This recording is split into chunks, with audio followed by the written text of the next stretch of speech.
जिंदगी का खेल भी निराला है और भगवान हमें कठपुतलियों की तरह कभी इधर तो कभी उधर घुमाते रहते हैं। और जब कभी एक कठपुतली की डोर दूसरी कठपुतली से लड़ जाती है तो समझो हो गया एक्सीडेंट।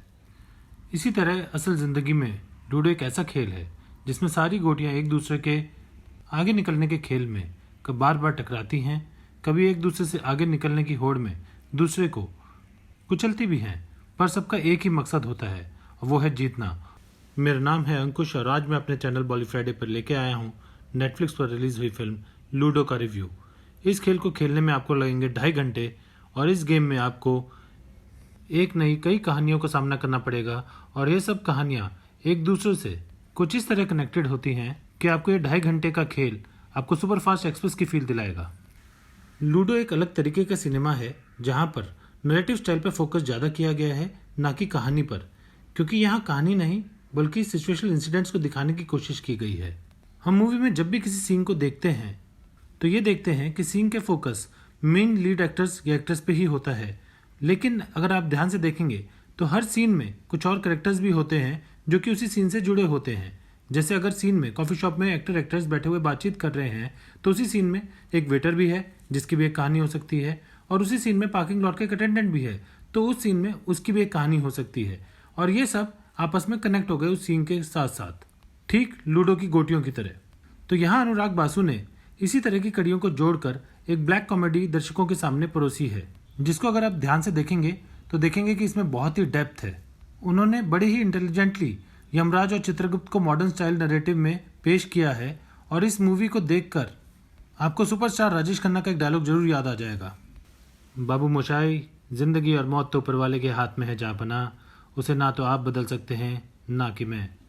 हम सब तो रंगमंच की कठपुतलियां हैं जिनकी डोर ऊपर वालों की उंगलियों में बंधी हुई है, तो कब कौन कैसे उठेगा ये कोई नहीं बता सकता है। इस फिल्म में बहुत सारी इंटरेस्टिंग चीज़ें हैं, जैसे सिनेमाटोग्राफी और फ्रेम कलर्स, जिनको लूडो के गेम्स के कलर्स के तर्ज पर चुना गया है और ये बड़ा ही कमाल के लगते हैं। और अगर आप बात करें एक्टिंग की तो एक्टर्स की लिस्ट बहुत ही लंबी है और सभी एक्टर्स ने बेहतरीन काम किया है। यहाँ डायलॉग्स कम और एक्सप्रेशंस पर ज़्यादा फोकस किया गया है और सब ने अपने रोल्स को जस्टिफाई किया है। अभिषेक बच्चन अपने इंटेंस अवतार में जहाँ अपनी प्रेजेंस अच्छी तरह से फील कराते हैं, वहीं दूसरी ओर राजकुमार राव अपने टपोरी वन साइडेड लवर के रोल में कहर ढाते हैं। आदित्य रॉय कपूर का स्क्रीन टाइम सबसे ज़्यादा है और उनका काम एवरेज है। सान्या मल्होत्रा और फातिमा सना शेख की एक्टिंग थोड़ी लाउड लगती है, पर ठीक ठीक है। इस फिल्म का सबसे बड़ा पैकेज है पंकज त्रिपाठी, यानी हमारे काली भैया, जो कम बोलते हुए सूतली बॉम्ब का काम करते हैं। बाकी सारे सपोर्टिंग एक्टर्स का रोल भी काबिल तारीफ है। म्यूजिक बहुत शानदार है और मूवी के फ्ले को बिल्कुल भी ब्रेक नहीं करता हुआ स्टोरी के साथ साथ चलता है। कुल मिला के एक डिफरेंट एक्सपीरियंस है जो हिंदुस्तानी सिनेमा की क्रिएटिविटी को दर्शाता है। पर यह जॉनरा एक यूनिवर्सल अपील नहीं रखता तो ऑडियंस का एक मिक्स्ड रिएक्शन आने की पूरी संभावना है। कुछ लोगों को ये फिल्म बिल्कुल बकवास लग सकती है, पर मेरा ये मानना है कि हमें as an audience creative liberties को बढ़ावा देना चाहिए, तभी हम नॉर्मल तकियानुसी सब्जेक्ट से बाहर निकलकर दुनिया को एक्सप्लोर कर पाएंगे। मेरी तरफ से इस मूवी को 7.5 out of 10 stars because of unique subject, interesting narrative style and N unbiased love for game ludo.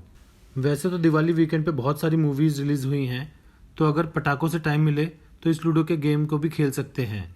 और हाँ, अगर आपको मेरा वीडियो पसंद आया हो तो लाइक कीजिए, शेयर कीजिए और कमेंट सेक्शन में ज़रूर बताइए कि आपको ये मूवी कैसी लगी। मैं मिलता हूँ नेक्स्ट वीडियो में आपसे, तब तक के लिए बाय बाय।